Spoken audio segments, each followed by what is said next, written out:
A11 సీటుకు full demand పెరిగిపోయింది. ఇక latest గా సోషల్ మీడియాలో ఓ వీడియో వైరల్ అవుతోంది. A11 సీటు కోసం విమానంలో ముగ్గురు ప్యాసింజర్లు గొడవ పడే సీన్. బహుశా ముంబై విమానాశ్రయం కాబోలు. ప్రయాణికులు మరాఠీలో తిట్టుకుంటున్నారు. ఓ మహిళ తన వెనక సీట్లో కూర్చున్న ఇద్దరు వృద్ధులతో గొడవ పడుతోంది. వాళ్ళు ఒకరికొకరు తిట్టుకుంటున్నారు. Full fire మీదున్నారు. ఆ మహిళ అయితే చేయి చూపిస్తూ మీదకు వస్తూ పెద్ద పెద్దగా అరుస్తోంది. ఆ ఓల్డ్ ఏజ్ ప్యాసింజర్ సైతం ఆమెకు గట్టిగానే బదులిస్తున్నారు. ఎయిర్ హోస్టెస్ లో నచ్చ చెప్తున్న ఆ మహిళ వినట్లేదు, ఆగట్లేదు. ఇక ఆ పక్కనే కూర్చున్న ఆమె కుమారుడు మమ్మీ అని పిలిచినప్పుడల్లా ఆ తల్లి ధబేల్ ధబేల్ అని కొడుకును బాధేస్తోంది. అతను మమ్మీ మమ్మీ అంటున్నాడు, ఈమె టపీ టపీమని కొడుతోంది. గొడవ పడే ఆ వృద్ధ ప్రయాణికులను కొట్టలేక ఆ కోపంలో కొడుకును బాధేస్తోంది.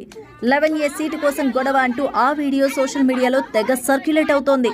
ఈ వీడియో అప్లోడ్ చేసిన గంటల గ్యాప్ లోనే 8 లక్షల మందికి పైగా వ్యూ చేసి